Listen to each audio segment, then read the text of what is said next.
Muzzles can be used during collecting a pathology sample, such as a blood sample, to prevent you as the vet or the nurse from being bitten by the patient, as taking blood can be a long process and patients can become distressed or, well, angry and aggressive during the procedure. So muzzles can prevent you from being bitten and therefore contracting any illnesses or getting obviously injured.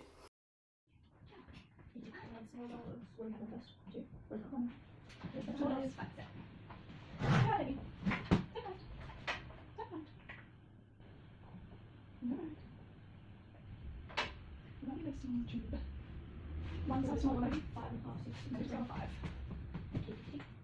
5. Still on here too. Oh, can get it. Just check out the juice.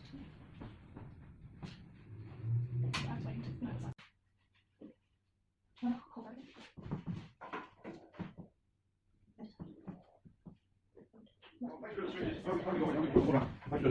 Are we near it? Ready or not? Just do it. Oh, No, it's right now.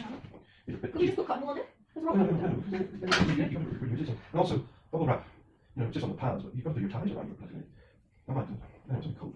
Just clip around there too. Yeah. No, that's good. Yeah, we put it down there, aren't you? I've got good material. Just this is important. Okay, we've got sugar. Yeah, go ahead. Thank you. Size. We've got between 5 and 6.5. I'm ready for that one. What did you say? I got one. Sorry. Yes. Take that, please. Too big. PPE includes glasses, eye protective glasses, gloves,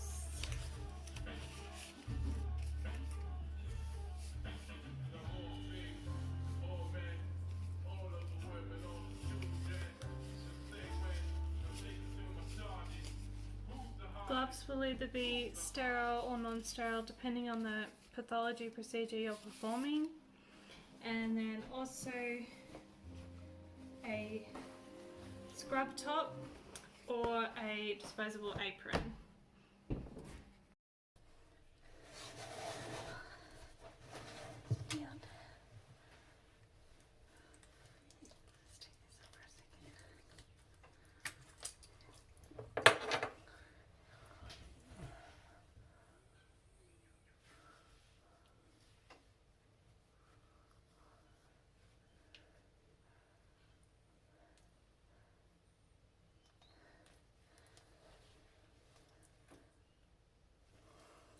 The area for a jugular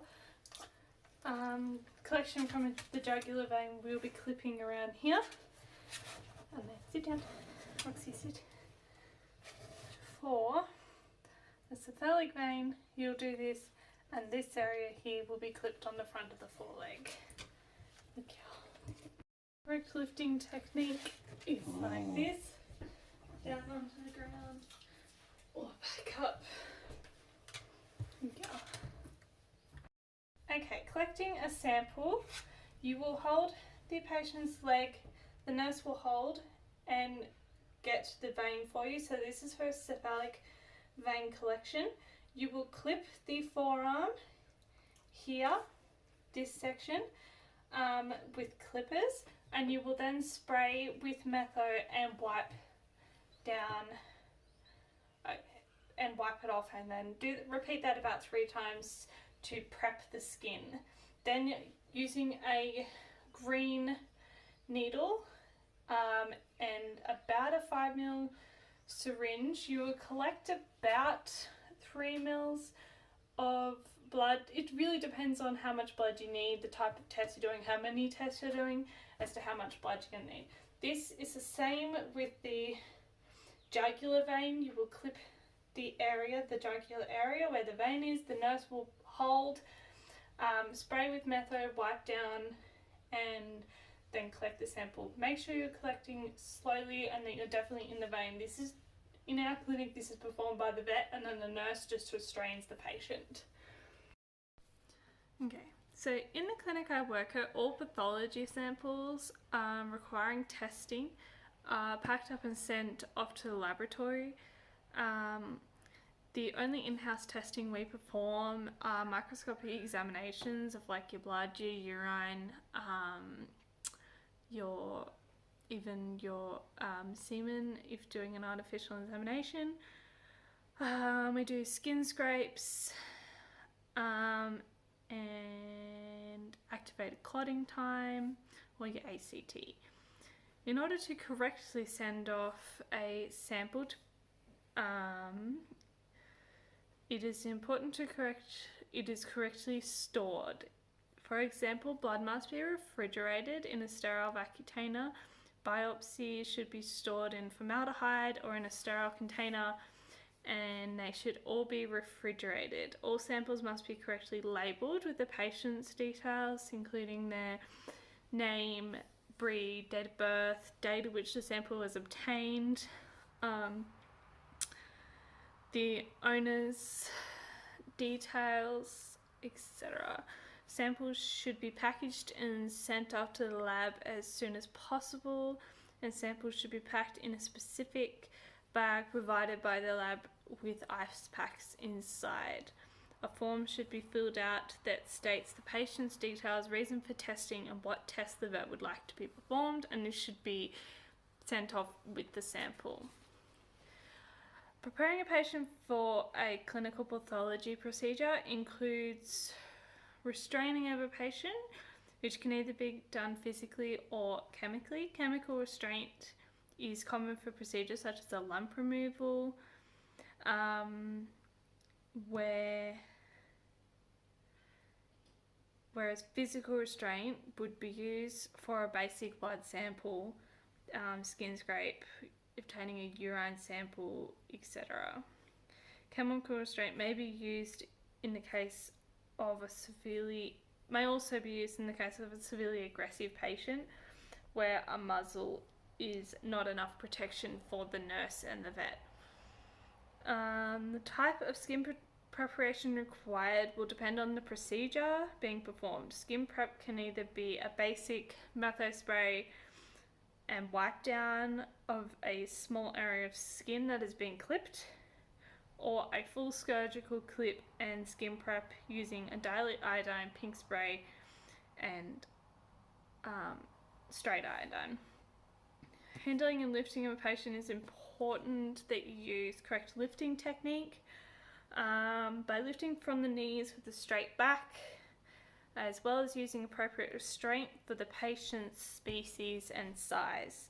It is important to work as a team by communicating with your colleagues, understanding your role, and following instructions. PPE required for a pathology collection includes muzzles, gloves. Gloves can either be sterile or non-sterile depending on the procedure, eyewear, scrubs or an apron, and a face mask. Biological hazardous waste should be disposed of into a black biohazards bag and disposed of under your local council's regulations.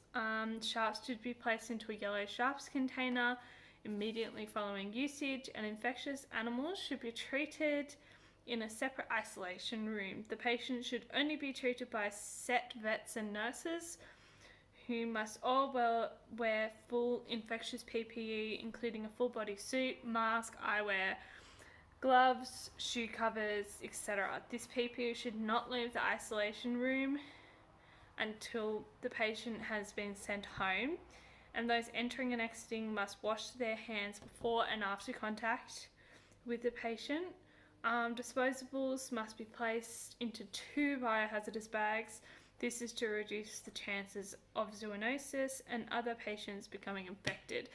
Sharps, any equipment should be disposed of separately to the equipment used on other patients, and you should never use the same equipment for a non-infectious patient that you've used on an infectious patient. Stretchers can be used for maneuvering of large unconscious patients. This is to protect the nurse. Steps to performing an ACT or activated clotting time test and its normal parameters are, so step 1, you're going to prep the patient for jugular venipuncture blood collection. So you're going to clip the jugular vein area and spray with metho and wipe down at least 3 times. Step 2, you're going to collect a 1 ml sample of blood using a sterile green needle and 3 ml sterile syringe. Then you're going to transfer the sample into a red top vacutainer using a new needle, and you're going to start a timer. Rotating the tube 6 to 8 times, you're going to watch closely for clotting to occur. Once the blood clot occurs, stop the timer and record the results. Normal ACT is between less than 60 seconds and 125 seconds. Okay, sterility is important for performing tests. This is so the correct results can be obtained. That's not really the words. Therefore, using a sterile needle, syringes, vacutaners, etc. is vital, as well as using a new needle before transferring a blood sample into a vacutainer. Handling vacutaners with care, making sure not to drop them. Store any blood samples or other samples in the fridge, and dispose of needles into a sharps container following use. Do not recap the needles to reduce needle stick injury and chances of infection.